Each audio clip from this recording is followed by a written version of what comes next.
All right, y'all. We are back, man. What could go wrong with me, Keem, and Pun? And we got a special guest here, man. Rotimi in the building. Rotimi in the building.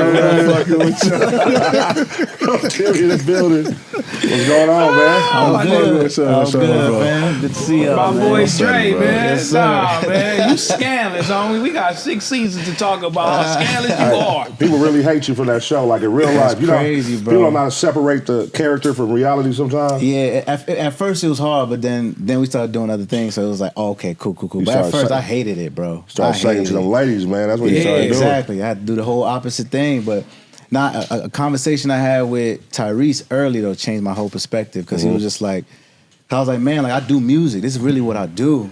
I just fell into acting, so it was like, he was like, I know you frustrated, dog, but just know that God got the plan for you. Just kill this to make everybody want to research who you are. Right. So I was like, all right, so just body this. He said, body this character, bro. And then you'll see how everybody gonna be like, yo, who is playing this? What's going on? Right.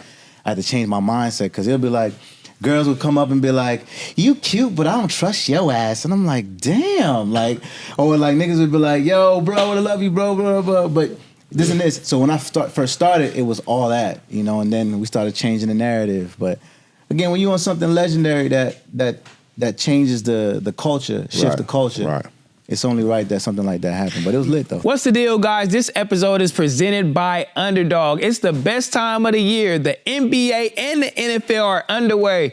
Turn your takes into cash on Underdog by picking higher or lower on your favorite player stats.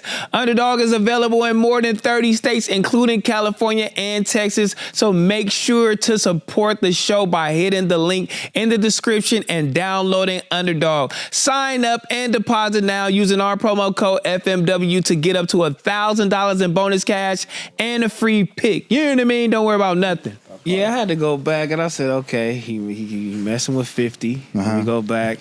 Yeah. Okay, you sign in the G unit. Yeah. Let me see what 50 talking about. Hell no, 50. You know what I'm saying? This nigga, let me see what's going on as far as the image-wise. Let me see what he was hearing. Yeah. I'm all the way back in 2011. Yeah. You know what I mean? Where you had music out and you was going crazy. Wow, I felt like you, that bro. was I felt like you had real more to talk about. You know what I'm saying? And when the feelings, it was heartfelt back then. But the R&B shit, and you singing, like I really felt it, man. Thank you, bro. I'm like, he really is an artist. Like people really didn't take you serious, or what? What was it? It was the fact that when you're on a huge platform, right, and you in people's TV screen every week and they seeing you do something and you impacting them, it's hard for them to be like, oh, he could do something else? Because most people can't do. It's like most ball players can't really rap. It's Dame and Shaq. You know what I'm saying? Like there's most actors can't become artists. So when you hear it, your initial thought is like, man, whatever, dog. These niggas just trying to be like, they forcing it. Yeah. But people don't know that like I fell into acting. It wasn't my calling. It was my calling, but it wasn't like I took acting classes and let me just wake up trying to sing. I've been doing music since I was 4 or 5 years old. Damn. You know what I'm saying? Like I was just broke. You said you was touring it like that early, right? Yeah. So my mom, so when I was 4, like, I'm Nigerian. So like anybody know Nigerian parents don't really rock with anything creative. They like, you gotta be a doctor, a lawyer, engineer, you know what I mean? So like for me, my mom is like a prayer warrior. So her thing was when she was pregnant with me, when she was 6 months pregnant, she was like, she had a dream that Bob Marley will come and basically said to her, your son is gonna finish my legacy.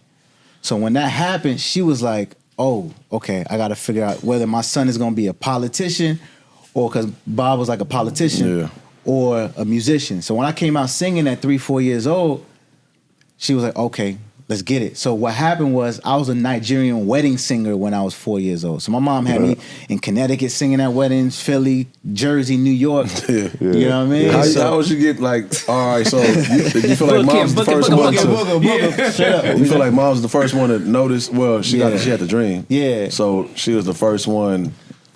Did it get pushed on you, or did you just come out and she was like, okay? Nah, she heard me singing in the shower. Like she heard me sing when she like giving me a bath, and she was like, "Oh, this is what you're supposed to do." So she called her cousin, like, "You got a wedding next week? Yeah, my son is gonna sing at it." Damn. So like it was like that, and then when I started realizing that Nigerians, they throw money at the parties, you know what I mean? Yeah, so I'm yeah, seeing they go money crazy. thrown whenever I sing. I'm like, oh, this is what I'm supposed to do. Who inspired your singing though? Like at that age, what was you listening to make you like? Michael Jackson, you know what I mean? But my dad was listening to Miles Davis. You know, my mom was listening to Garth Brooks. So it was eclectic. range. Yeah, it was like Prince. You know, so for me, it was just music in general. So when people say, "Yo, like, but then you just started singing out of nowhere," it's like, nah. Like the reason why you felt me singing like that was because that's really what I do. Acting.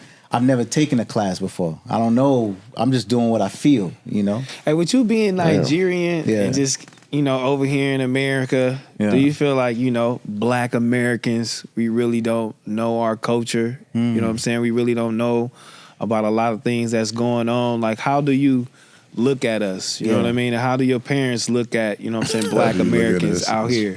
No, How do you that's look at a that? great I like that. question. I like that. That's a great question, bro, because Yeah. I feel like I feel like this country has done a great job of not allowing us to know how powerful we are. You know, they've oppressed us so much, you know what I mean? So like they've stripped us of our history. So because I'm fortunate to know, I'm from Lagos. I'm 100%.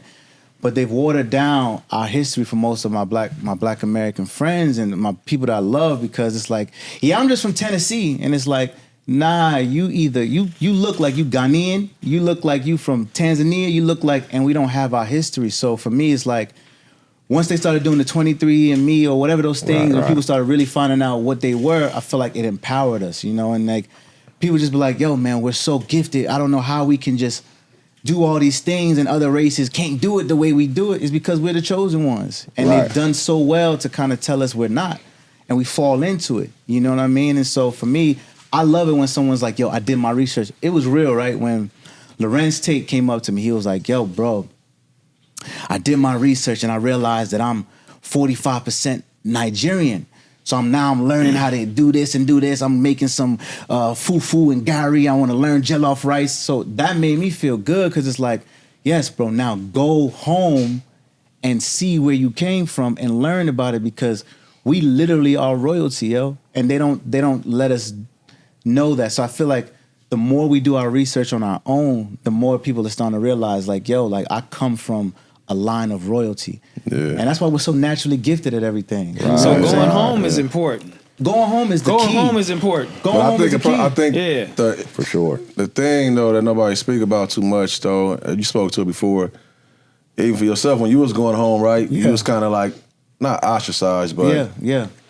picked on a little bit Absolutely. or singled out. Yeah. So I think that's the same thing. I think especially Black Americans, we ain't going out there just to be talked about. No, I'm saying that's the kind of like the mindset. feeling, like Got you. And they made us believe, you know like, what I mean? Like you don't really fuck with us. they made us It's not believe true, like though. if we go to Africa, we gonna get AIDS and shit. That's like the narrative was- they pushed on. Yeah, that was Americans because when we they were to scared, go. bro. You know They what were I'm saying? scared. They For were sure, scared fear. of niggas knowing really where they come from and who they are. Right. They looking like, oh, let's paint this, let's show this narrative, and it's like when you got money in Africa, bro, you live way better than how you live in here. For sure. You know what I'm saying? So, and I've said that before. It's just like we literally are the chosen people, and I love the fact that now the curiosity is raising. You know what I mean? And so, because when I grew up, it wasn't cool to be Nigerian. It wasn't cool to be Haitian. It was like, oh, you African booty scratcher, you fresh off the boat. Come All of those right. things. You know what I'm Yeah, saying? that's Like, it just changed maybe 7-8 years where now Afrobeats, and now, oh, I want to know where I'm from. And I love it because the more power you know, the stronger we are, you know, and Right. the Jews figured it out, everybody else figured it out, the Asians figured it out. They divided us so crazy that now I feel like once we start realizing who we are, then, you know, the sky's the limit. Sky's the You limit. feel like Yeah. now at a point it didn't work in your favor as far as your career, but now it does. I feel like it's because I always had a sound that I remember, yo, and I take credit for this, yo. Like, there's been like Afrobeat artists, you know, like D'banj and Two Face and P Squared that were really big, you know, around the world, but no one really broke into the States. D'banj did with Kanye, but no one really broke. And so me being out here, I feel like I was going to radio program directors and playing my song Love Rhythm, and they couldn't catch the beat because it was so foreign to them. So that's how I knew, I'm really breaking into something new, that this might either hurt me or help me.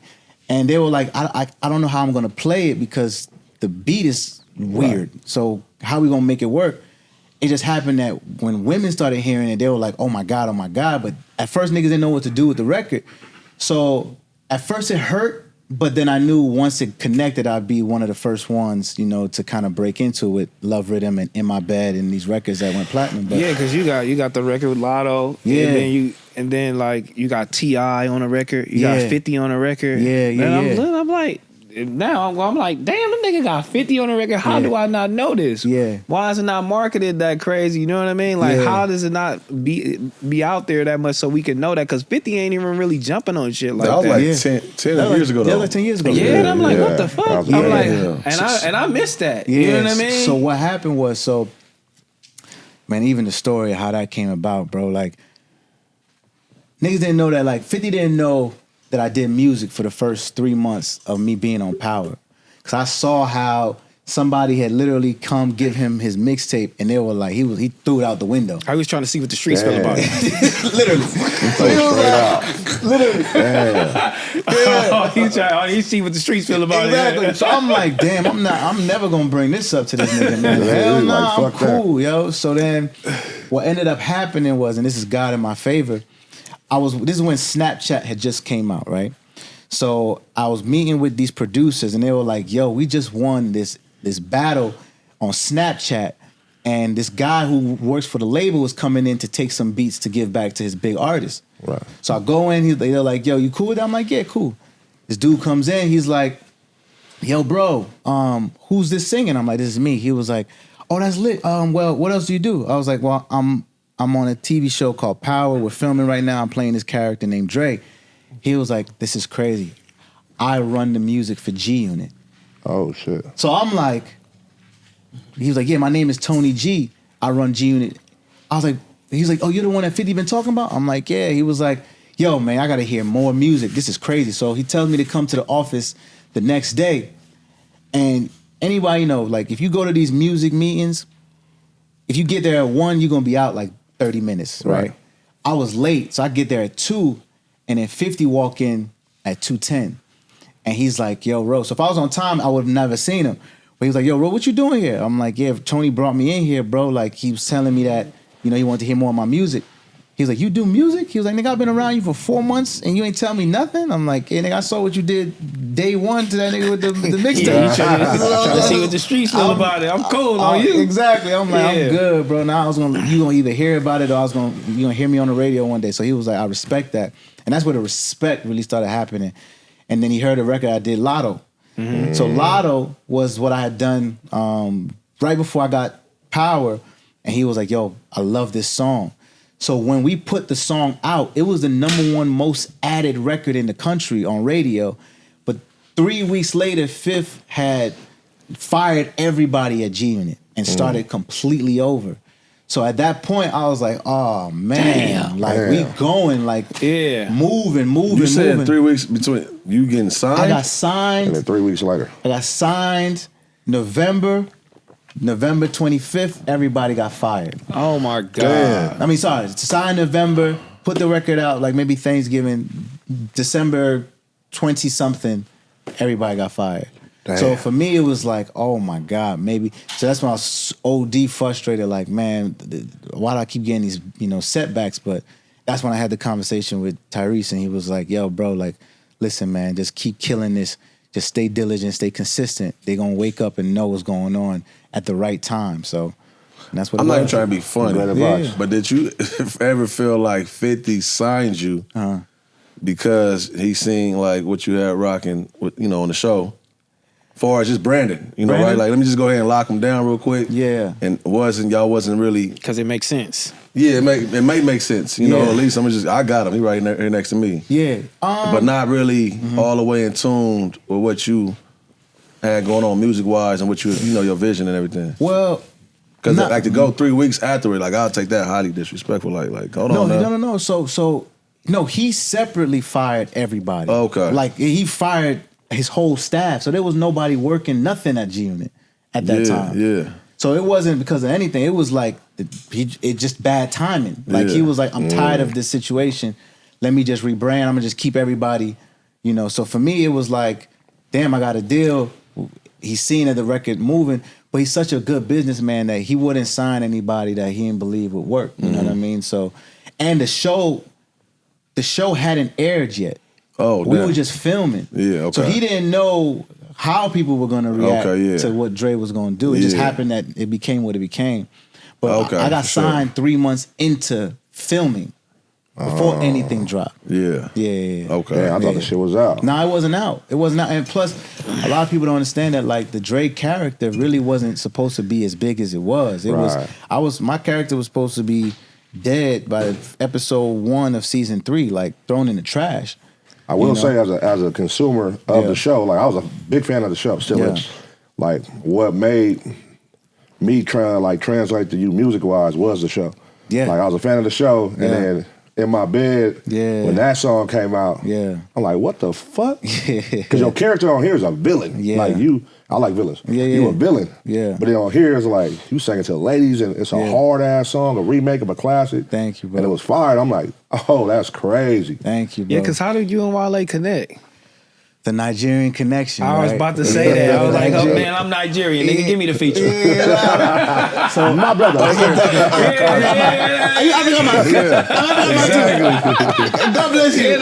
I'm gonna send it to you now, nigga. It's an open version, bitch. I leave you. I called your mama. Your mama called me. Our mama's talking. Auntie Femi said this for you. Oh God. And that shit was a hit. Oh God. So what happened was he was a big fan of the show, but in watching the show, he did his research and found out that I was Nigerian. But then at the same time, I had this character named Mr. Butterscotch. So I had to put like the shit on your face. Yeah. I was like, oh, I don't know if that's gonna work. I was watching it and it started working. I'm like, it's working. This nigga's fucking with this shit. So I was like, okay, man. Like, so I was like, cool, because even the thought process behind that, man, like, everything was so Dre. I was like, man, I gotta show people that I'm so talented in different ways. Like, that I could be funny, that I can be singing to the women and all that. So I was like, what can I do? So I created Mr. Butterscotch. So anyway, so he reached out. I was like, yo, this is mad funny. And I was like, bet, bro. Well, I'm actually working on some records if you want to check it out. He was like, you do music for real? I was like, yeah. I sent it to him. His head was bust, like, bro, like, this is ridiculous.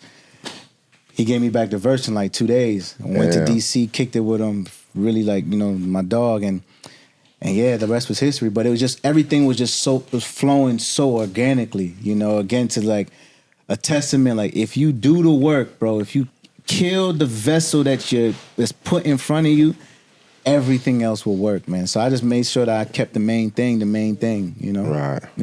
Yeah, and your story is so crazy too, for where you came from, how you came up. You know what I mean? It's just like, I'm like, I'm an immigrant. And I'm like, you know, I just want you to touch on that more. Like, like, why you call yourself an immigrant? Like, you know what I mean? Did you come over? Like, you don't got your visa, you don't got your passport. Like, what's going on? Like, are you not an American citizen? Like, let me know. Nah, so definitely, I'm first generation. You know, so I was raised by, my parents came through, like, when they were 20-something, you know, and they were both separately homeless. So, like, but then fast forward, my mom ends up graduating from an Ivy League school, like, you know, Columbia University. So the whole mindset was like, nigga, you got no excuses but to be great. You know, like, I did it. I came here and I was able to fund bringing my 11 brothers and sisters over too.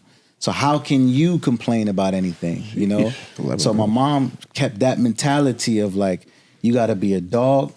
You gotta be hardworking. You can't fold to nobody and nothing. My pops is the same thing. So it's like, you know, it's they gave us a chance, so let's maximize the opportunity. And so I was raised with that. Like for me, I didn't really grow up eating the same food. I was eating gari, okra soup, egusi soup when I was growing up. So it was like they tried to make sure that the culture, and I'm an only child, so they made sure the culture was instilled in me that I wasn't influenced by certain things. So it was just like, nah, just focus on what we need to focus. So my mom and my dad had me playing the violin, the flute, singing in the gospel choir, the children's choir, doing everything. Everything. Yeah. Basketball captain, baseball, soccer, football. So like I was literally like multitasking since I was a kid. So that's why when people say, damn, like how are you able to balance music and acting?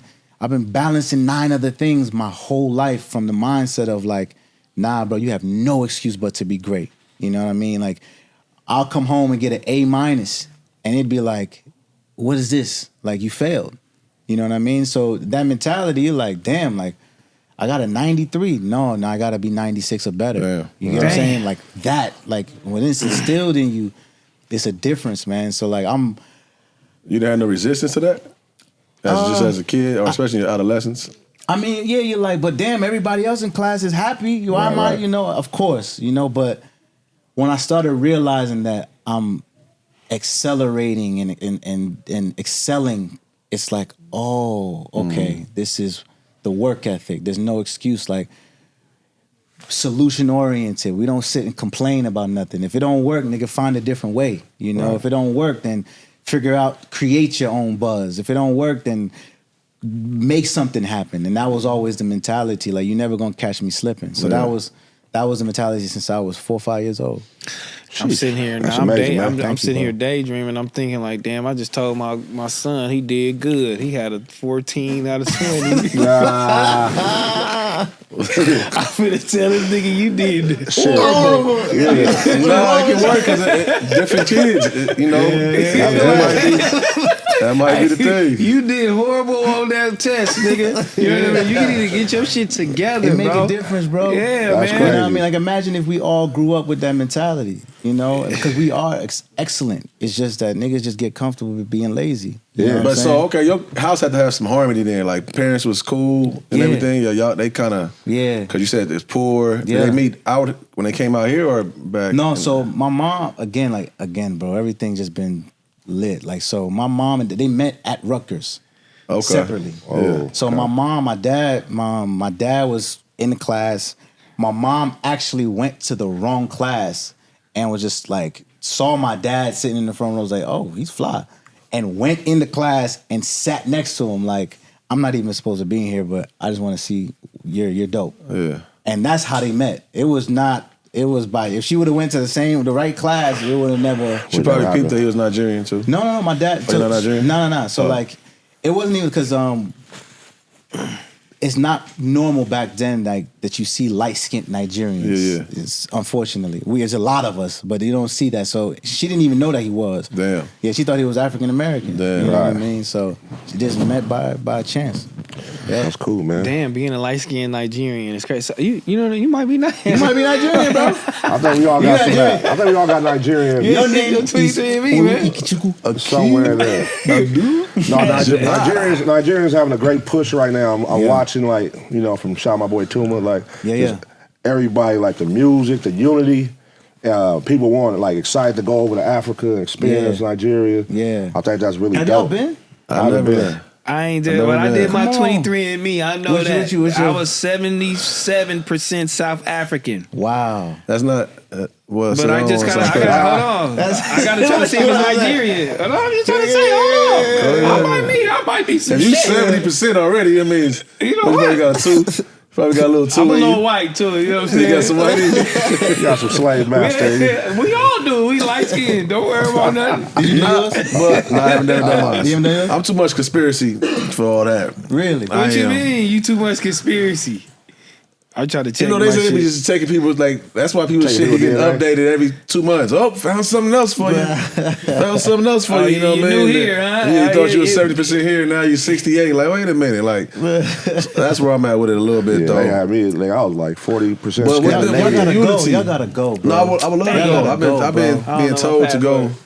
I would love to go. Nah, I it's gonna want to go. change your mind. It's gonna change your life, bro. And then you'll start realizing, man, I should get some real estate out here. I should put some businesses out here. I've been seeing how affordable the houses are out there. Yeah. And how beautiful they are, too. Exactly. They big as hell. Yeah, affordable. bro. You know what I'm saying? Like, especially out here, for example, right? You put down $250 to $250,000 on a crib, you're not gonna get much, right? You're not gonna get really much, you know. Unfortunately, $250,000 back home, you building a palace, bro. You building a palace. You building an 8-bedroom on 3-4 acres, you know, in the right place, bro. So that's the mentality that we don't have. Like, they brainwashed us so much to think that we less than when we really are that, you know. And so 250 here in New York. I'm paying, at one point I was paying $5,000 for a 1-bedroom apartment in Midtown, but $5,000 a month on a mortgage, I'm paying a 10-bedroom home. You know what I mean? And we don't understand that. So it's our duty to explain that. You know what I mean? They definitely brainwashed us as kids with those little African commercial, donate to a kid. I told y'all when I did go to South Africa, I brought that up. We really arguing. I'm arguing with the. You know, we all just kicking it after the club or some shit with some cool people. And I'm telling them about that type of shit, perception. Like, this is literally what we was told. And they was so offended, you know what I mean? But then they start saying shit about out here. I'm like, that's kind of cheesy. So what you think? What you think? That's cheesy too. That's corny. That's not how it go. You know what I mean? So I understood it though. They control the narrative. They control the narrative. Because like I said, like once niggas start realizing, damn, it's lit back there. Oh, it's over. They got no more power on us. They got no more power on us. Like, what power you want, man? Why you want this power? Leave us alone, man. They just had a video. Scared, bro. That's crazy, man. Shit's over with. It was a video going viral recently of a day party in Ghana. And it was cracking. Where Chance was at? It was cracking. Crazy, bro. So they like, Chance of rappers out there. They like, we got it all wrong. Like, it's cracking in Africa. You know what I'm saying? No, I got some good people out there. It's definitely, it's love. I mean, from what I see and how they show, I get FaceTime and like, yo, make it out here. They got their parents, like, you know, tapping in, moms, whatever, like, hey. I'm like, damn, that shit look beautiful. It's beautiful, bro. And great weather, beautiful women. Like, bro, everything there. And that be the part that be fucking me up, because when I be talking to a couple of people, they be talking like, you know, as far as just bills and shit, like, and then they'll show me where they at. I be like, what? It look like you filthy rich. Like, what, you talking like me and you, like, we not on the same stressing level. about the same shit. Like, you know what I mean? Yes, bro. Whatever you paid for this, you'd have 4 times it, bro. And you money management is your thing. Absolutely. I've been you was talking about money management and your father helping you with the money management thing, and you going through a couple trials and tribulations, but also just, you know, me myself, and if I had like $5,000, nigga, and I had to do some shit, nigga, I'm done. I'm chilling. I might spend that shit in a couple weeks, 3 weeks though, but you was. You know what I'm saying? You was like nailed like a needle just with that shit. Just nitpicking at it. Like, I don't know how you know what I'm saying? Where you learned that from your father? Yeah, so my dad was an investment banker. So I had the cheat code of how money really worked, you know what I mean? So it was always just like, listen, don't live off of the now, live off of protecting the future. So I had done a TV show called Boss with Kelsey Grammer and T.I. And Sanaa Lathan. So we did that for 2 years. And I made some bread, so that's the audition that I really didn't. I walked in and got the role. Like, I had never acted before. That was my first audition. So I just come into new money. So I'm getting 6 figures, not really knowing what I'm getting paid for, just trying to figure it out. And this is where it was like, yo, bro, you either gonna sink or swim in this situation, because they paying you to figure out how to be an actor, but you're just naturally gifted. So just keep doing whatever it is. So the show gets canceled. And my dad was like, listen, like, again, he knows I'm mad competitive. So he was like, all the money that you made from this show, we're going to put it up and save it. But what do you think, bro, of taking $20,000 now and figuring out the next move? So I was like, all right, cool. So what I did was I moved to Atlanta. I knew it was cost effective. I had some friends out there. This is 2013. Moved to Atlanta, had some friends out there, moved in. Again, the goal was music. I moved to Atlanta because also T.I. had offered me a record deal at the time. Okay. But B.O.B. and Iggy Azalea was going crazy at that time. Yeah. So it was like, nah, man, I ain't trying to be on the shelf, you know? But at the same time, mentally, I was like, internally, I knew I wasn't ready. you know. So I was like, let me just get myself right. So I turned the deal down, and shout out to my brother for believing in me. Thank you, Tip. But turned the deal down, and then I move in with like 4 different musicians. I was like, look, we're not really gonna get that much furniture. We're gonna have one TV. We're gonna put the money into getting this recording booth right here. We gonna listen. If girls gonna like you, they gonna like you for you, bro. Cause we ain't when you listen, nigga. We can bring some liquor and some hookah. That's all we can afford, my nigga. That's all we got. That's all we got. So do your do. You know what I mean? So that was the crib, and we had like computer chairs instead of furniture. Like, so it was like we gonna invest in the music. So that's when it was like, okay, I'm pinching money, I'm pinching. But nothing is happening over 9 months. We're just recording, but nothing is happening. I wasn't lit enough to go host a party yet. I could go to Chicago and get a quick bag because the show was in Chicago, but nowhere else nationwide was taking me in. So what happened was I'm down to $2,000, and my agent calls me. He's like, yo, bro, like, there's a TV show called Power that really like you. Like, I don't know. What do you want to do? I'm like, yeah, let's do it. Where is this? It's in Atlanta? What's up? He was like, nah, nigga, you got to fly yourself to LA tomorrow. I'm like, wait, what? He was like, yeah. And the kicker is, you got to fly yourself to LA and then put yourself on tape in LA just so if they like you, then they can bring you in. They're moving fast, bro. You got to let me know. So I'm like, damn, like I got $2,000 left. I'm freaking out. I'm like, yo, if this don't work, I'm asked out. The money, my pops put the money away. I got to figure out, my pride is too crazy to say, yo, let me re-up and get more.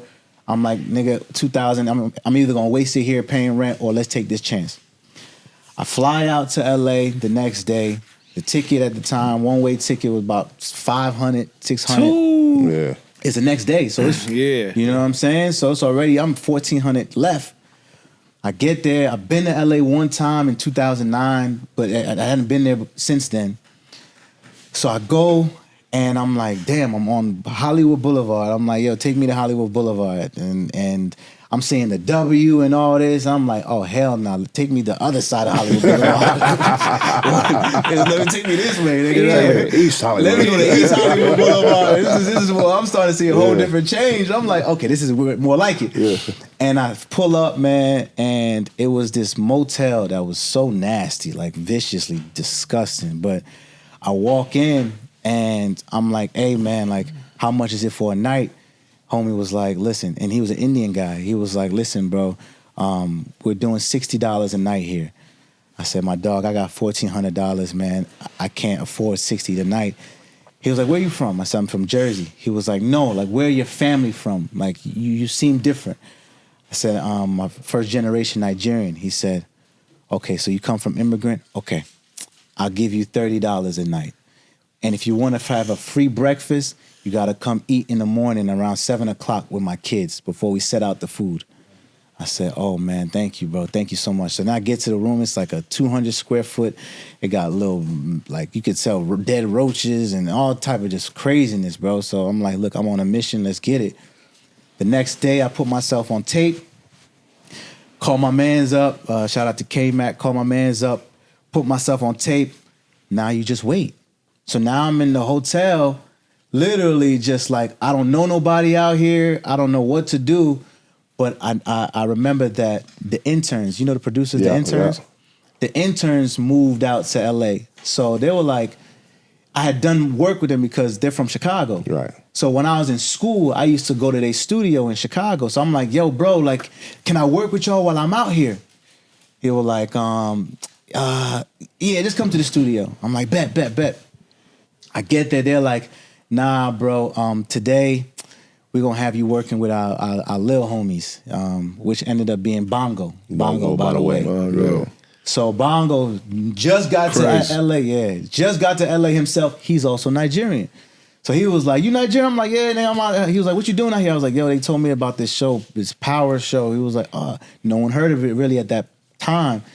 He was like, okay, you acting? I'm like, yeah, man. He was like, all right, well, Cosign told us to lock in and figure something out, so let's figure it out. I'm like, all right, let's do it, bro. And then that's when he starts making the beat to Lotto, the record that got me signed to 50.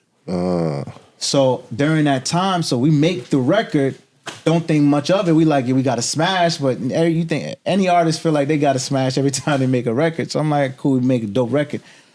Still lock in with Bongo. Me and Bongo working, make a lot of records. And then I get the call that Power wants me to come in. The Stars wants to see me. The network wants to see me. I go in, and now it's down to me and LaKeith Stanfield. So it's me and him, and he's chilling. He's like, yo, like, he's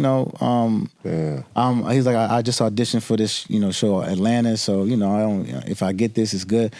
My mindset was, nigga, I don't care what you saying. I don't care what I don't know who you are. I don't give a fuck, bro. Like, honestly, you right now. It's not about anything you talking about. It's more about me getting this job. You know what I mean? Because at this point, I'm down to like $700, $600. And taking a cab. This is before Uber, so you taking a cab to go to the studio with Bongo.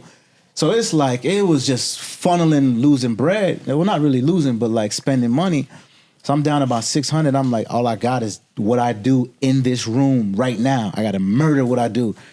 And I just went crazy, bro. And the rest is history. But that record, so during that time, I tell artists or anybody, always bet on yourself, because if I didn't take that chance, I wouldn't have gotten a job. And I wouldn't have had a record deal, because the one record that 50 liked was a record I did when I was in LA with Bongo. You get me? So two things happened from me betting on myself on my last dollar. And I was in LA for 3 weeks. I left after that audition. I had to stay another week. So I'm down to 250. I'm like, I don't even know how I'm gonna get back. You know what I'm saying? Like, I don't even know how much, so yeah. It was that. And then they called me and told me, come to That's New York. what that structure and discipline do for you. Shout outs to Pops too, because you definitely could have got all your money and wouldn't have been the headspace. Absolutely. You probably could have been busy, doing all types of other shit with the money. Absolutely. And then that puts you in the space to like exactly, bro. To make a decision. Yeah. Keep it clear. That's dope. That's Thank dope. you, bro. I think, and then you saying that too, I will say that's probably the issue with like Black Americans.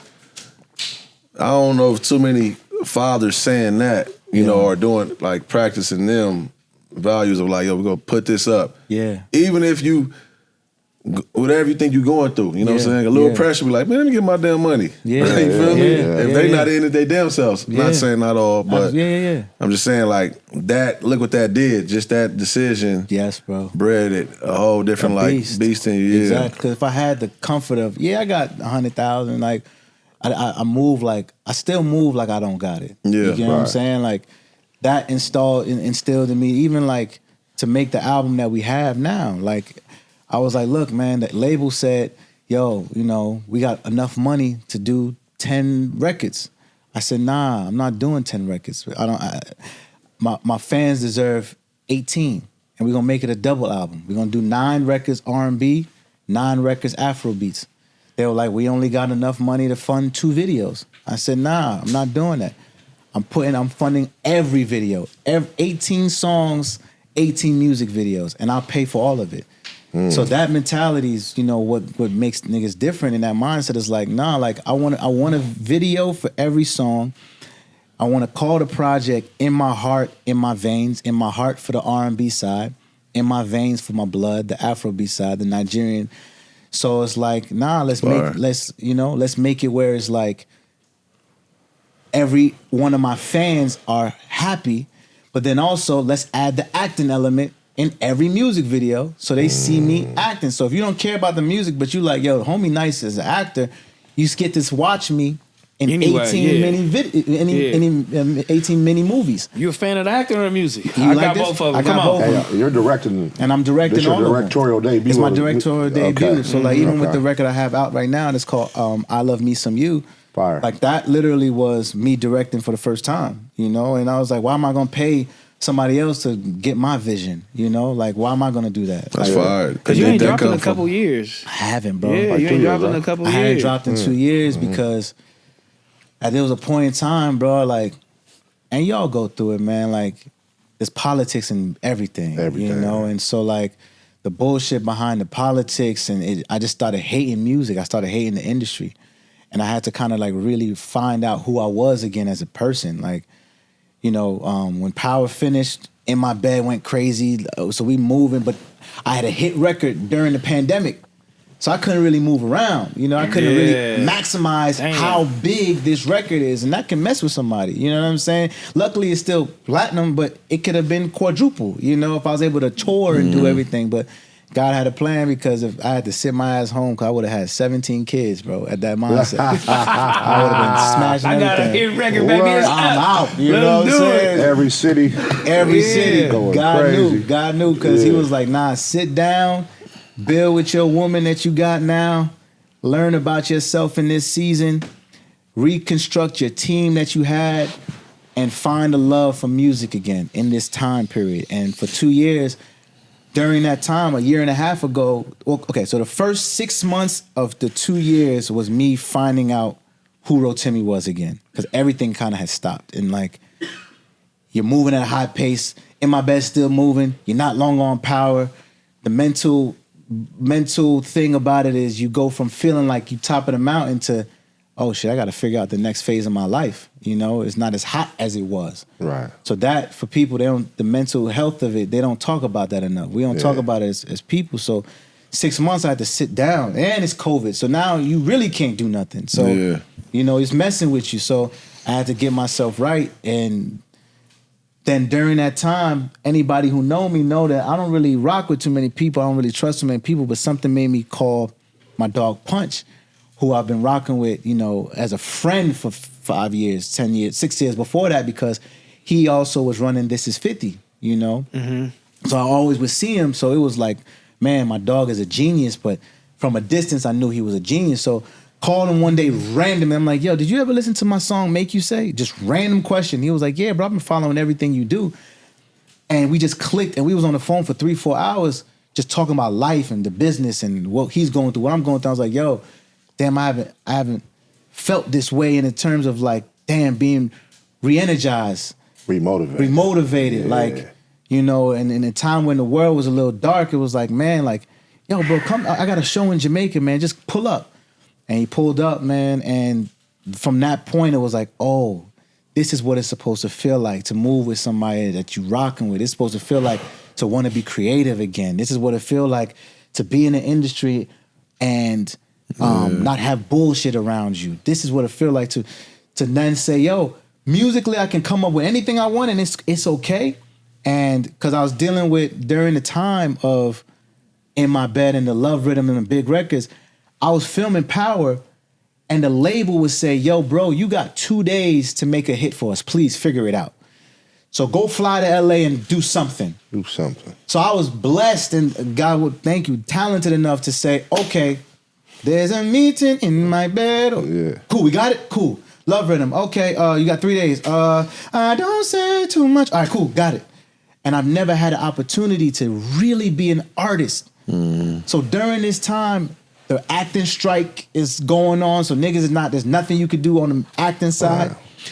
At this time, my girl pregnant, she going through postpartum, so I'm stressing, I'm dealing with this, niggas start drinking a little bit more, you know what I'm saying, making just weird decisions, like, so it was just like, oh man. So when I met my dog, it kind of just, you know, saved me, you know what I mean, because it was like, let's get back to the basics.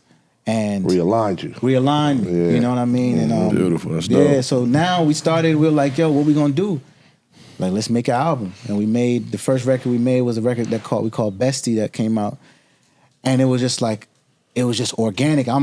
We did the whole album ourselves. You know, we wrote it ourselves and everything ourselves. So it's like, yo, let's just give it. So we bring it.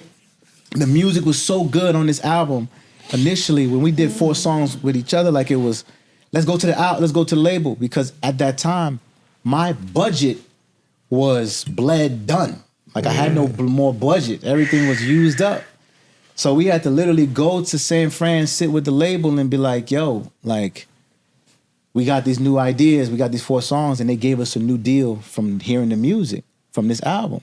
Y'all with Empire? Empire, yeah. Okay. So shout out to Gazi. Yeah, so like for them and Nima, you know, so it was like, okay, well, we love what y'all doing, keep doing it. So they were like, but we got enough money to fund 9 songs. During that time, we're like, nah, bro, like, let's service all your fans. Let's do 9 records, call it In My Heart, In My Veins. Let's put the money up ourselves. Let's shoot every video ourselves. Let's direct it ourselves. And let's come up with a cool formula where niggas would put their whole album out, do a press run for 2 weeks, and you don't hear nothing else. We're like, nah, let's do it where we release a new music video every 3-4 weeks. So it's new content every month for 8 months that people are hearing the same album, but they're getting a different visual every time. We're not gonna put out the videos all at once. That's too much for people to compute. You can't 18 songs at one time, 18 music videos at one time is a lot. It's a lot. So it's like, nah, let's treat each record as a single. Let's move it like that. So just changing the game, man, because everybody be rushing everything. You know, what me having to sit down for a little bit and kind of go through everything, it was like, why am I rushing? Like, why do first week numbers matter?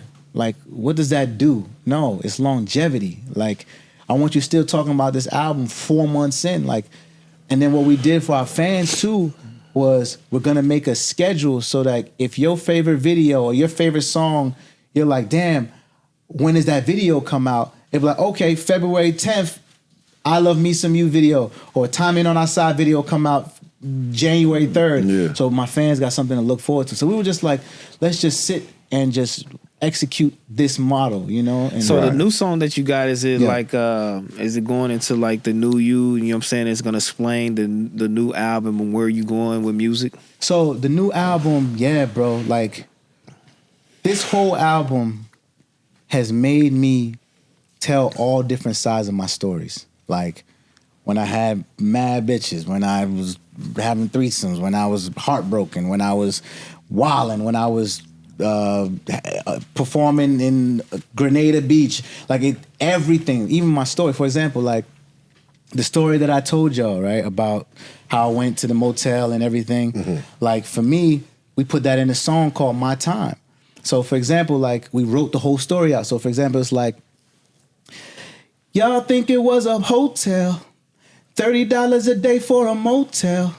Before the money started to float well, Bob charged me half like a wholesale. Every dollar I had used to count then, way before I had all these clout friends. Then I got the call, said I booked it. They give me the recipe, then I cooked it. It's a big rich town, trust me, God is so great, yeah. Through the losses, never lost faith, yeah. Power was lit, it's never hate, yeah. But the music was ready, I couldn't wait, yeah. I was grinding, straight to the top, I was climbing, baby. No chains on, but I was shining, baby. Everyone thought I was crazy, but it's my time, yeah. Baby boy, it's my time, yeah. You know what I mean? Like, that's how I sing with the music up when I'm on the 405. I sing just like that. If y'all want to sign me, you know what I mean? It's my time. I did got a question too, as far as I can go crazy on the one-on-one just like that. Give us something. See, that's that shit. Give us something. When you're an R&B singer, you can just break out and sing in the middle, right? Any given time. Turn to Like, KC. nigga, you know what you're doing right now, nigga. You know what you're doing. You just break out and sing. Like, See, the nigga at the barbecue making me hot. Impressing my bitch. You don't want your bitch to be impressed? You impressing my bitch. You want to take your bitch out and say, don't get impressed today. Don't get impressed today. Ain't no impressing going on for you. We good over here. That was cool. That was straight. You know, R&B niggas, I take like the 5 heartbeats. When that nigga sings on the front seat, she belted. Yeah, you ain't doing that to my woman. Nigga. Chill. It's like that shit. Usher, he put the straw in the cherries in there on my. DDG. I'm like, hold on. He called. No, he called. I just walking up twinkling his fingers first. That's talented though, man. You cold, man. You feel me? Yeah, you cold. You cold. Now you really do got the chance to go out here and really showcase it. Yeah. Put 100% into the music. Absolutely. 100% into the album, man. I was about to ask this real quick because you get to throw the acting in there, not just even Now you already locked in as that's what they know you as, so you can however you play it. You know what I mean? They buy into that already, the acting side. But did you doing the Broski thing? Did that inspire? Like, you know what, shit, that hit. You know what I mean? Yeah. And you killed that shit. Thank you, bro. Right? So Thank like you. you like, man, I can fuck around. I can do a whole movie. Yeah. Like off my same music, now my music. Absolutely. Right. That did, it's a great point, bro. That made me be like, oh, so you can still really affect people in music videos for real if it's done right and you acting? Oh yeah, because even with Joyner, shout out to Joyner, man, one of the most underrated and gifted talents, you know. Yeah. Oh, he's OD, you know. But when we did Broski, he called me and he was like, yo, dog, I never even watched Power, but I saw a movie you did with Carrie Hilson, and I was like, man, this is hard, like For the Love of Money. And he was like, yo, this dude hard. And he reached out and he was like, man, like I got this idea, but it's like a 25-page monologue that you really have to learn because he's spitting so fast for 5 minutes. That's a 5-minute one-man show. He was like, a lot of niggas can't do this, bro, but I feel like you can do it. And at first I was like, man, I'm not gonna do nobody music video, man. I'm done. He was like, he hit me back. He was like, hey, nigga, I got this amount of money. I said, okay, brother. Broski. I go into study this, you know what I mean? So, the no and the double back with the chili. Hell yeah. Okay, and when do I start? When do I start? I said no, bro. I said no twice, bro. And I was just like, nah, bro. And then I started listening to the words, and I'm like, yo, this is phenomenal. Like we could win an Oscar for this. Like if I do my job. So it took me 3 weeks to learn that. Like it was no joint. It was no small. Like it was because I had to match his intonation, but then also I had to bring the emotion to what he's saying. And if you watch the video, if you haven't seen the Broski video, like there's a switch.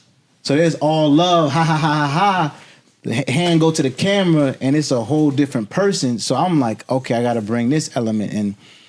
So for me, I just locked in, man. I had my girl help me with some cue cards and figure shit out, you know what I mean? And it was lit. And then to see the response of how everybody just took off, because a lot of niggas felt that, bro. Like we all go through that, you know. I done sent him the picture of your face. Yeah. Looking like that about like 7 times. Just the Broski shit when that shit first came out. Because like, you feel me? Because I feel like wherever he was going through, I feel like wherever he's about to go through, he about to go through some Broski shit. So I just wanted to be that person who like, this is perfect. Like that shit was, I love that damn video. Like, thank you, and bro. not even be funny though, because Joyner is amazing and all that, but I wasn't a fan until the video. Yeah. So the video made me like tap into him more. Like, man, this motherfucker crazy. He crazy, bro. So Right. It changed both our life, you know, because during that time I needed something, you know, because we were just literally cooking up music and we didn't have no plans to release anything. But then it reminded people like, oh, yo, bad boy, yo, like this nigga different. Don't you know? So he needed it because of what you just said. Yeah. Like I really wasn't rocking, and when I saw that it was rocking, and I needed it as well. So it was a match for sure. Love. That's fire, man. No, that's love. And the acting is really, really going good. I mean, you did that house party. Shout out to my boy Cal Maddox. Yeah, you know what I'm saying? Shout out Good my dude, boy Cal man. Maddox. Good Yeah, dude. you finna do the Shy. Yeah. Season 7. Yeah, That's crazy. You Coming right in there at season 7. Yes, sir. That's wild. Man, again, glory to God, bro. Because I realize, man, in this industry, you don't got a lot of solid people. So when you meet solid people, you hold on to it, you know? And so for me, I met Lena Waithe 2013 because I did a movie with John Boyega, like called Imperial Dreams. Oh, and we won a Sundance Award. And she also won for Dear White People at the time. And we just linked and she was like, yo, I rock with your energy. So mind you, I meet her 2013. To this day, bro, I still haven't seen her again. We've literally just been talking for 10 years, making sure you good, happy birthday. Wow, I just heard you had a son. She's sending me gifts, whatever. So it was just love for 10 years, never switched up. And then she called me and she was like, yo, are you working right now? I'm like, nah, because the strike had just ended. She was like, yo, I got this idea. just come in for an episode or two. We were filming right now. I was like, yeah, I'll pull up. Ended up doing it, playing a pastor. I was like, okay, cool. All right, it's something different. Ended up doing it and just started bodying it. And they were like, oh, we want you for the whole season. So I ended up shooting the whole season. We just finished a couple months ago. It should be dropping in season 7. Should be introducing my character for real. Maybe, I think it comes back. I'm not sure it comes back early next year. But yeah, just another blessing, you know. But like, again, it's just, again, in this industry, young niggas who want to be in it and young women, be good to people. You don't know who's watching. You don't know who got the blessing for you. Don't ever smell yourself like you better than nothing, yo. Like, you gotta walk with your head high, but understand that, you know, be good to people because the life you save can be your own. You know what I'm saying? Sure, that's facts. Yeah, don't be mean, man. Yeah, that's facts. That's facts. I think I might have had that bad in the beginning, but it's okay. Oh yeah, yeah. He was wild. I was mean. He was great. He was okay. I was telling niggas to get the fuck out my face. Fuck that. Yeah. Leave me alone now. What made you change up, bro? Like, what made you get into podcasting? What made you switch up everything? Like you said, the relationships and just knowing that you need that balance, man. Yeah, you definitely need that balance. And just more so my kids. He want to know how you got into podcasting. How you get over here? He called me. I can't even say my story. See, that's the type of shit I'm talking about. Niggas be on. Yeah, you know what I'm saying? He didn't even let me lead into the story. Fuck that nigga, you know what I'm saying? See, that's the type of shit. I did it. No, he did lead me into this, though. He did lead me into He called me one day, like, you got a call. Like I said, I've been knowing him probably 25 years or probably longer, or whatever the case may be. And just get that call. It wasn't talking every day or nothing like that. Just, you know, what's the deal? You want to come fuck with the homie real quick and do something? Yeah. And I'm like, yeah, why not? You know what I mean? Yeah. And just went over there and sat down. These lights turned on, and I said, oh, this is for me. This is it, man. Just like that. Yeah, man, just like that, man. I could talk to anybody, ask questions to anybody, and just have a regular conversation. Because we all, you know what I mean? Yeah, we all damn near come from the same shit, man. Absolutely, bro. You know what I mean? We have the same struggles, so we relate to each other in some form or fashion. You know what I mean? So it was great like that. You know, in the beginning, I was an asshole just because, you know, I'm just coming from the streets and I just didn't know. I really didn't trust a lot of people, and I thought everybody was just trying to take advantage of us. Which they are kind of in the music industry. It's kind of cutthroat. Absolutely. You got to be cutthroat. Absolutely. Fuck. Absolutely, bro. And just the cutthroatness of it, just in motherfucker, the disloyalty in it. Yes. It was so uncomfortable for me. So every time somebody come around, I was just on guard. You know what I mean? And and they didn't like that in the industry. You know, a lot of people remember me. Like, you know, I remember you, but I don't remember. They remember me, but I don't remember them. You know what I mean? I was an asshole. So the dark side of the business. Yeah, and a lot of time I had to calm down. You know, that's why squad matters. Squad is very important to shit. A motherfucker hold, like how you even speaking of your bro like that. That's dope. Yeah, bro. Especially that you recognize it. Yeah. And I'm sure you nurturing the relationship to like keep it, you know what I mean? Absolutely. Good as it is, because people lose themselves, I felt like, through they squads. Absolutely. You know, yes, man, is the worst thing you could do for your team, bro. Sure. You know, and so like even every day, you know, we got my brother Justin who does my camera as well, and like again, he's our younger bro, so we teaching him, you know, and I'm learning from him too. So it's like no one like even every day, me and Punch like, yo, how can we get better? Like we just had an incredible event last night. Yeah, it was excellent, but what could have been better? You know, and that's iron sharpen iron every time, you know, and so that's lit that, you know, y'all got that moment too. Like, how did you know, like, bro was gonna be nice though? Just personality, man. Like that's always been my boy. Yeah. And we met before any of this industry shit came along. Lit. Street shit, and he was one of the people I connected with in the streets. Yeah. When it came to hanging out with girls, I called him. And he from the other side of the tracks. Yeah. We ain't even supposed to get along, some would say. Yeah. So it's like, you know what I mean? He just always had personality. So when the opportunity came where we had a show and it was missing something, it was like, hey, you would fill in right there. That should be funny. That's lit. You know what I'm saying? Yeah, bro. And same situation with this, where we brought you over here. It acknowledge me. I brought these motherfuckers over here. Now we got us. This nigga don't even know about the building. He just in this motherfucker. I was about to start suing this bitch like smack. He did say that. We got a homie. I was about to start walking this motherfucker around this motherfucker. Let me show you these boxes. Oh shit! He's just in this bitch. It all makes sense. Now we just, we big fatherhood. We be in there just talking, chopping up regular life, and man, that's what this podcast is kind of about. Then we fuck with the homies a bit, what I mean, harp on them a little bit, but he got a brand called Dedicated. You got your hat on? Yeah, you got the hat on. I got you last week, for sure. I think we got mine. So during the pandemic, damn, we got it. Okay, we'll make sure we get it. But during the pandemic, one of the blessings that came from just sitting down and thinking, I was like, I want to start a business, And so during that time, the Mr. Butterscotch face thing was going crazy. Andy Hilfiger from the Hilfiger family called me and was like, yo, do you have a brand? Like, what is this? What are you using? Because people love this thing. So you got the skincare shit going. the skincare. Yeah. He was like, I was like, listen, bro, and during that time, I was breaking out because I was stressing. So I'm like, look, if I'm going to create my own thing, it got to be all natural minerals that's just all healing and for both men and women. And he was like, oh, I got it. He was like, I got a company in Israel. And what they use, the minerals is they use the Dead Sea. So anyone knows that the Dead Sea, if you know about the Dead Sea, it heals psoriasis. Millions of people come down there every year to go just swim in the Dead Sea to heal psoriasis, eczema, skin cancer, all of this. It's a healing component. And I'm very spiritual, and it's in Jerusalem. You know what I'm saying? Right, so for me, it was like, oh, this is exactly what I need to do. So they bring me out to Israel, and I'm seeing everything. I'm going to where Christ was crucified. I'm seeing where King David, all of these things I'm seeing, but we also go to the Dead Sea.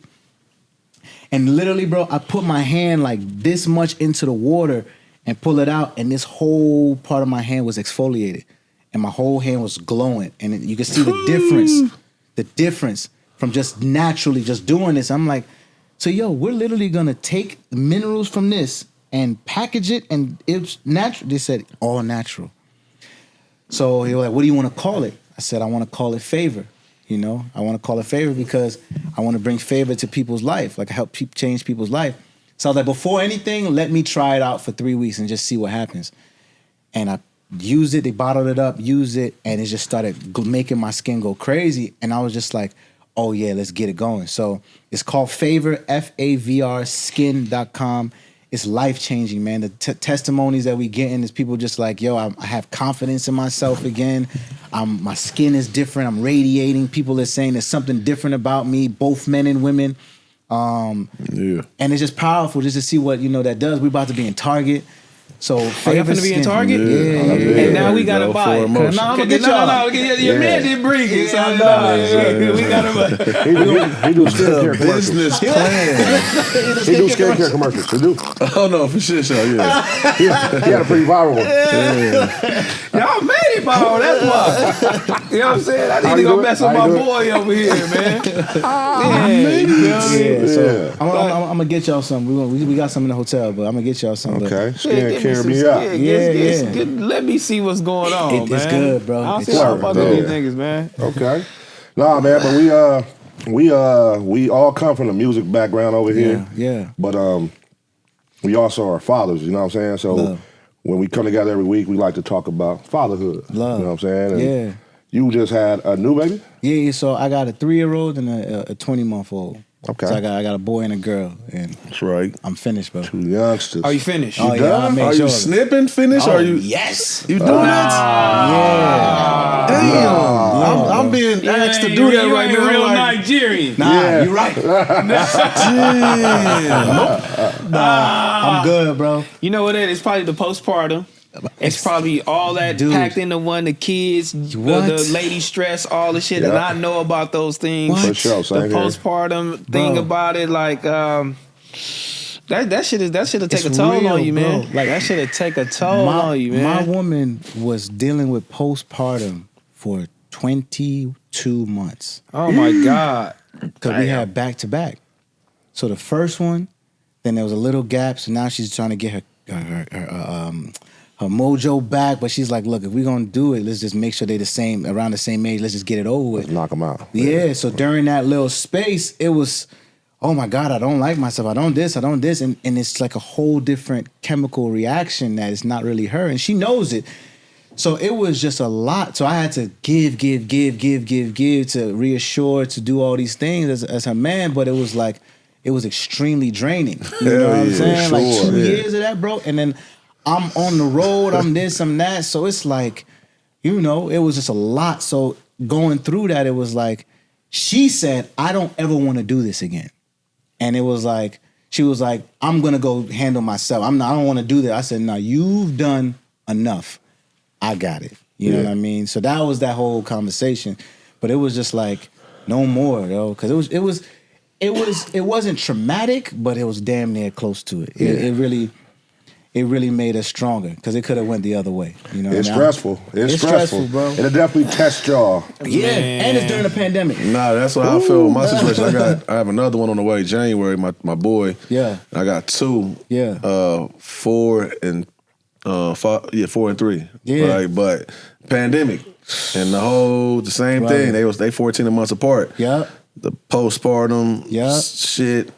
But I would say this, right? People, I got a little flack about it. I feel like, I don't know if this is a word for it, though. I think men go through some type of postpartum. Yeah. But nobody want to talk about it, or it's like, bro. So to try to be there from somebody, to be there for somebody, like, I'm knowing that eggshells are sensitive to everything you got going on, and then still go through your own shit is a whole nother, like a whole nother little journey that people don't talk about. Yes, bro. Because especially when you like so linked with somebody, like you gonna rub off, bro. So it's like a lot of her trauma, her stress was mine, and then even there was a chemical imbalance. It seemed like with me, like why am I getting moody? What's going on with this? You know what I'm saying? Like, it's a lot. But again, we don't, like you said, we don't talk about it because you soft and you talk about it. But no, it's chemical reactions, bro. It's a real issue. You know what I'm saying? For sure. Yeah, I went through some crazy shit where my girl's face was paralyzed on one side and started drooping. What? On that nerve, the baby on the pregnancy? Yeah.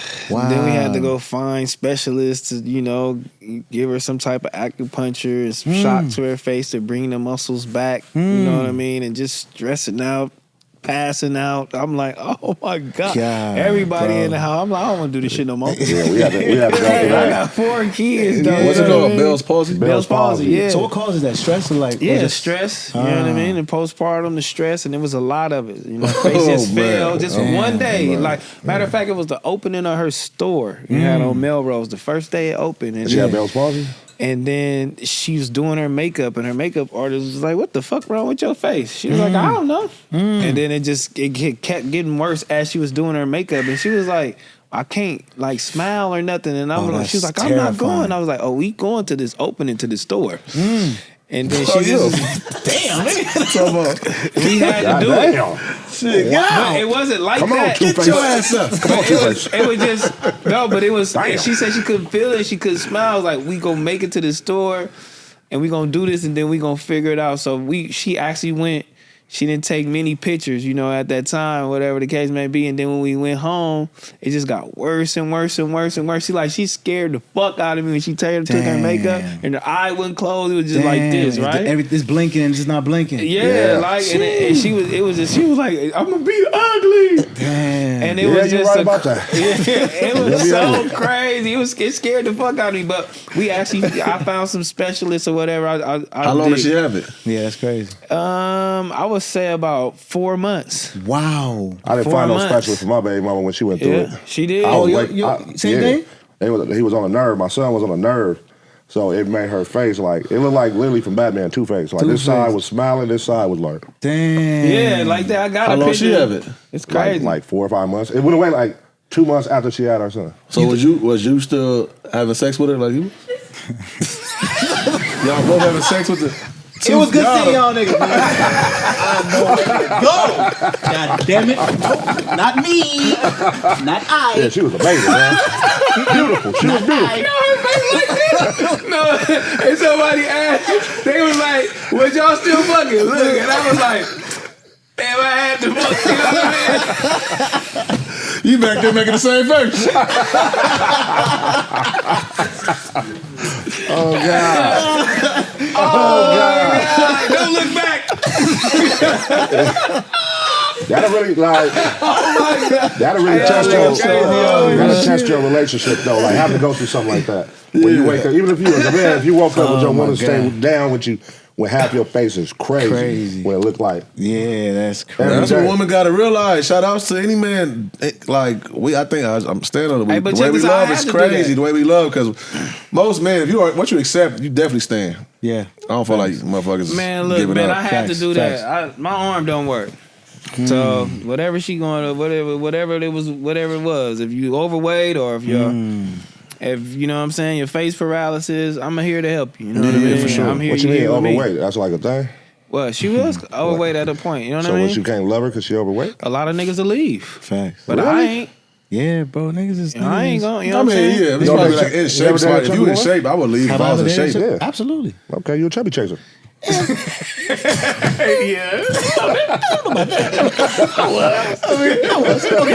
Damn. Yes, nigga. Keep it political. It's all good. Yeah, it's all good. Nah, that's lit though. Yeah. But yeah, it's you got a fresh 20-month-old. Yeah. Man, that's beautiful, man. And he just now, his kids is transitioning into elementaries, about to be, right? Yeah, so you gotta get ready for that process where they're not up under you all day. Yeah. And now there's somebody else care for if they're not in daycare, which they are, right? Yeah. Yeah, but I got them ditching all the time. I'm not the best example on that because only reason because they only in daycare. When they get, I don't think the school they at, you know, it's efficient enough to keep take on care of getting your sick kids. and shit. I be like, let me keep my kids at the house. Still though, they getting as sick. As long as we active though. But at least one day we going to the. That shit is out of pocket right now. Yeah, kids going to school getting sick, bro. Yeah. They get sick like every 3 weeks. Yeah, It's crazy. Yeah, It's wife is sick right now because our son, because he's in preschool. But like my son, 3 years old, and his mind is crazy, like in a great way. So his teacher was like, "Yo, he's answering every question. He knows ABC, he knows addition, subtract, everything." So she was like, he's making it very hard for other kids to really participate. Super advanced. Yeah, super advanced. So then we had to get him a tutor. So then the tutor's like our tutor's a 3rd grade teacher. So she was like, "Oh, your son is 3 and he's doing what I teach my 3rd graders." So she was like, "Yeah, you gotta homeschool him because he's 3, he's doing 5 years, 5 grades higher. So by the time he's in 1st grade, he's gonna be doing 6, 7, 8 grade. That's crazy. I didn't think about that. It's gonna get boring to him. Yeah, he's gonna be bored. He's gonna get in trouble, and he's gonna be the little kid with the 10-year-olds, and he's So it was like, you gotta get So now, just figuring that out, and my daughter watching him. So now she's literally faster than him. You get me? So it's like Sure. So now just nurture that. You know what I mean? That's the beauty of having them back to back. Cause, my babies is 1 year apart. We did the same thing. Like, I got 3 with 2 other, but with my woman I went down. Yeah. We want to have ours back to back. She just like, I want 2. And that's it. Yeah. Same situation. Yep. I want 2 and I'm done. But watching how creative and bright he is, right? As he got into his own. Yeah. And then like watching her come behind that and soaking up everything. He has to offer, everything we have to offer. And she's like way more advanced. And he's advanced. Right. And it's like, damn, these kids now, especially with like iPads and YouTube and all kinds of, it's crazy. How do you feel about limiting that? Like, do you feel like, this is good to have the iPad, or you feel like 2 hours a day, hour a day is good? Well, during the week, we don't let them use the iPad at all. Only on the weekends. That's dope. Right now, they're in a Roblox phase, so it's Roblox all day. Yeah. But YouTube, we just give them on kids' YouTube because they step over to that. Our YouTube is over with. Yeah. Facts. I don't have a problem with that now. I had I thought about it last. I'm like, I'm gonna just take the phone, man. Just take the phone. They into it like this. They looking at me. So when I put it down, I feel like I need a little cleanse. I'm looking at them. Yeah. And they looking at it like, shit, I'm still on mine. And they just into it so much. And I'm like, it's not feeding you nothing. It's not doing nothing. You know what I mean? I just took the phone away from I took the phone away from my daughter the other day, and I'm like, why do you want it? You can't call nobody. Like, who's going on? Like, none of your friends have phones. Like, what are you doing? Like, why do you want it so bad? Yeah. You know what I mean? She cried for a little bit, then it's like, whatever, I watch TV. You know what I mean? Like, it's so addictive, man. So, yeah, you definitely got to take that. That's my last question. You said you're spiritual. Yes, sir. Not. How do you are planning on introducing that to your kids? Just the conversation. So, because that's the part. It's like a new piece of paper with kids and everything. They so pure and all that. And we follow what we follow. But it's like that intro is kind of weird for me right now. So we knew that like you said, like what information we feed them is what's going to be their go-to. So we started off with everything just Jesus. So we found like Jesus, Holy Spirit, the God, cartoons that they just watch. So now my son literally is just like, oh my God, I just love God. You know what I mean? And my daughter the same way. So, and if we pray with them every night, and then I got them to where, this is, thank God for discernment. I got it to where I was like, whenever you feel scared, you just say Jesus, okay? And I started doing that when he was like 1.5 years, 2. So whenever he's scared, he's like, Jesus, help me, Jesus. So like, he doesn't know what he's doing, but it's programming his mind to be on just a spiritual level. So like anytime it's like, I just want to go and watch my cartoons, which is, maybe sometime it's Rachel or, it'll be, Jesus narrated, So that's where we started. So now it's not forced on him. It's just we showed it to him. Yeah. It's optional, but now they're choosing that. And my wife, like, she's literally a prayer warrior. So everything is just like not overfeeding it to where it's like, oh, Jesus again. But it's like, what do you want to do? You want to eat or you want to do this? And it's like, oh, I want to go watch Jesus. Like, it's like that. So we made it fun, That's fire, man. Yeah. So it's just, the illest thing, bro, like, was just like, yo, whenever you're nervous, whenever you're scared, so like, let's practice. Are you scared? And then you're like, oh, Jesus. So it just instilled that into him where that's where I go to when I need something. Yeah. You know what I'm saying? Yeah, Miss Rachel, she might need a Oscar. Oh, yeah, she's so lit. It's ridiculous. It's crazy. ridiculous. It is just like so organic for her. Yes, bro. It's crazy. It's crazy. Yo, she probably make like $10 million a month, bro. I swear, it's bro. ridiculous. From her clothes, she got a clothing brand, a doll now. Like they dressing up as her as Halloween now. Bro, like it's ridiculous. And when the kids take a liking to something, so as a parent, we know. And it's kind of simple. Not knock to her, don't knock to her. But I'll be looking at it for. It's so simple. They got Gracie's Corner and everything. I forget the other lady, the black lady. I'm forgetting her name, but she's an actress. But the shit they doing, you know what I mean? It's like, damn. Why not think of that? Why ain't think of that? Yeah, because it's still programming. Absolutely. That's why they so lit. It's like kids being born every day. So she forever hitting up that whole little crowd, but it's like I be looking sometimes like, damn, I need a little more seasoned salt in this motherfucker. Yeah, absolutely. I went all the way to her first videos from where she at now. Crazy. Her hustle and her, staying down. Yeah, salute. No knock. Yeah. Shout out Ludicrous. Ludicrous, he definitely tapped in my daughter. She be watching it. That's the one on Netflix, right? Snoop Dogg. Yeah. Snoop got one too. Snoop got one too. Ludicrous one is dope. It's actually more missionary. Ludicrous one is more culture based. It's little kids that be rapping and it actually sound like rappers wrote it. It's actually dope. That's super lit. So are you still on your thing where, you know what I mean? You so big, you so famous to where, you can wear a fake jewelry and, you can get away with it? Chad Ocho Cinco. Shout out my nigga Ocho. Shout out Ocho Cinco. I'm like, I fuck with that. Hey, bro, I did that for the first 3 years, bro. Yeah. Like for the first 3 years of Power. Hell yeah. I did that for the first 3 years. Get it off. But it was, one thing that I did and I'm happy I did. So again, what was instilled in me was don't worry about now, worry about later. So I saved all my money from Power. I didn't spend one Power check for 6 years, and I just saved it and put it away. And what I was living off of was my music money from touring, from endorsement deals, from literally like hostings. that's what was paying my bills. So every big check I was getting was put away. So the first thing I did when I graduated, when I graduated, when I left Power, it was buy real estate. So I bought like 3 properties cash. Like I bought the crib that I got in Atlanta. I bought a crib in Nigeria. I bought a crib in Orlando. Because I put it right next to Disney World, because I knew Airbnb, that's going to be the occupancy rate, going to be 99% for everybody throughout the year. So I was like, where can I do? So I got 3 properties.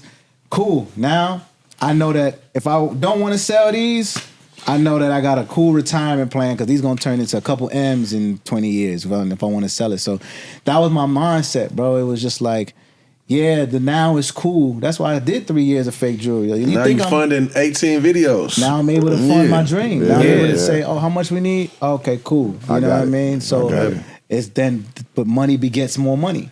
You get me? So that's why I was like, let's just be smart with it all. So was you mad when 50 disrespected you and went and got Trey Songz to do that song?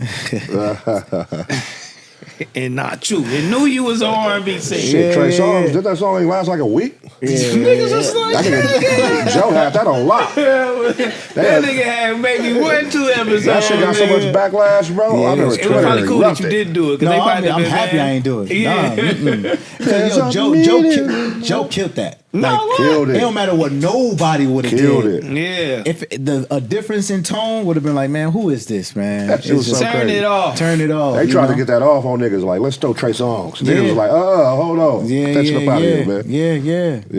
That's crazy. That's crazy. How you feel like in terms of like y'all business wise? Like, what does y'all feel like the best thing to do? Do you feel like spending? Do you feel like real estate? You feel like stocks? You feel like Bitcoin? Like where y'all come from with it? Like what you think? Or I can be honest. For me, I'm insecure about that convo, but I'm open to like learning. Okay. So like you said, like cruise and everything. I don't know. Okay. You know what I'm saying? Even when I get the money, I don't be knowing where the fuck the actual go. You know what I'm saying? So that's big. I think friend circles definitely need to be more on that, like pushing that. Don't be insecure to say out loud you don't know. And I'm always saying, I got to, because facts, bro. I'm just saying, I know that a lot of men, shit, just like me, feel that way. Even if you come across the money, that's what a lot of whatever dope dealers situation was. They had the chilies, they didn't know how to really make this mean anything. So I don't know. I got you. But I'm in the learning space. You know what I'm saying? That's why I throw it out there like that. It's a lot of things that I want to know. Call me, bro. Nah, seriously. Put us on. It's a lot of things that I do want to know. You know what I mean? Like I do want to get into, but it's just like the information is not there as far as in real estate. I know I want my money to make money. Yes. You know what I mean? Yes. So, but I don't know about the mutual funds and things I'm supposed to put, where I'm supposed to go to put my money in, and who to trust to do that. Who to trust to do that as well. You know what I mean? So I know what I want to do, but yes, because you got to have people run that. Yes, because I start Googling like I could do it myself, and then it's like, no, you got to have somebody to go do it for you. Absolutely, right. So I know what I want to do. I just need the information, And then when I'm asking about it, a lot of people, is kind of like weary and shaky about giving me that information. Nah, man, we got to do better. So I got you. I got y'all. For sure. Appreciate that, let's connect, man. We're putting on. Appreciate that. For emotion. That's really all it be a lot of times is like lack of knowledge and lack of motherfuckers being able to say out loud. Facts. I want to learn. I don't know. Yeah. You know what I'm saying? As men, especially black men, like you get to a certain, I ain't gonna say just black men, but whatever. Yeah, like as a black man, you get to a certain age, you kind of just shut off. Like I'm gonna just act like I know. Crazy. Before I even admit that I don't. Yeah, you might be in a room full of all the information is prideful. there. We prideful, man. Why is that though, bro? Pride. Why is Because that? it's like too, when we think about leaving our music Yeah. too, right? That's why motherfuckers don't like going to certain concerts. Like, who are you talking about up there? We don't want to feel Like embarrassed. when you talking, like you saying, like you feel like you're talking about me. It's like I don't know, it's something about us. We love us, but then it's that thing. It's like, well, I can't really open up to you. Yeah. Like, not just saying like rappers, but I'm just saying just the culture. It's a culture. And certain thing the culture We'll be deems out as next like, conversation. the culture deems a lot of shit like rather slow, or if you do this, you dumb, or you do this, you're gay. You do this. The culture. So it's a lot of shit we like. We don't want to look dumb. And it goes back to, You know what I'm saying? we don't know where we're from. We don't know. We don't have an idea of our culture. You know what I'm saying? And where we're from, where we're supposed to be. Yeah. And there it goes. You know what I'm saying? We were taught from the streets. You know, letting the streets teach us. And then, you know, and it's just a downhill at that point. But yeah, man.